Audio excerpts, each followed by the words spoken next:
So being a beef specialist, my talk was really focused on integration of cattle within cropping systems and their benefit. As I summarized in the start of my talk, integration of cattle within cropping systems is a way to encourage sustainable production with economic and environmental benefits, all of which is our goals as agricultural producers. When we're specifically thinking about cover crops for cattle, we need to think about plant species selection, what grows, what doesn't, what cattle prefer, what is some of their palatable ones, what are some potential toxicities and issues, are some other management practices you need to think about before implementing an annual forage or a cover crop into your system. So some of the issues in association with integration of cattle within cropping systems. We just completed a study with the K-State Extension Group that found that the #1 reason people don't put cattle in cropping systems is lack of fences, followed by water. So those are two big issues you have to worry about. And when you talk to most people, they still think compaction is an issue with cattle. Most of the research shows that you might see compaction in the top 2.54 centimeters or an inch. Luckily in Kansas, we have freeze-thaw cycles and a very diverse weather environment that breaks up that soil in the top inch, so it's not as big of an issue.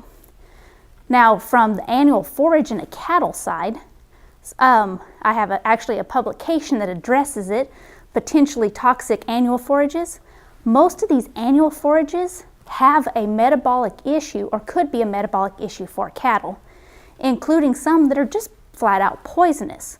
One of them that's a wonderful cover crop but concerns me from a grazing perspective is hairy vetch. It's actually listed on the USDA's poisonous plant registry, and we don't really know what causes the issue. Certain cattle just appear to be allergic or susceptible to hairy vetch toxicity, and if they show signs, it's 50 to 100% lethal. So it can be an issue in your operation. So managing for toxicities, being able to contain your animals, and providing a water source are things to think about with integration of cattle in cropping systems.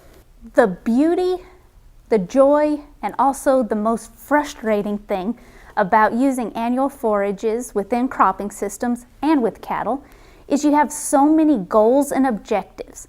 And so you really have to sit and think about, what is my purpose? Do I want to maximize cattle gains? Do I want to find something that fits in with my rotation? What are some potential detriments to each of those systems? So one thing, we're always wanting to try and find something to follow soybeans in our rotation, because most of the time that's when our fallow occurs. And sometimes in the southeast area, we might not have our soybeans come off till the 1st of December. There's really nothing you can plant December 1st that's really going to have much of a growth until maybe March. So when we've looked at trying to interseed some cover crops into our soybeans, some selection mistakes we've had are plants that grew taller than our beans, so we weren't able to harvest beans. So that's something you have to think about. You also have to think about, do you want to plant something that cattle are going to completely consume, or something they're going to shy away from to leave some available biomass out in your field?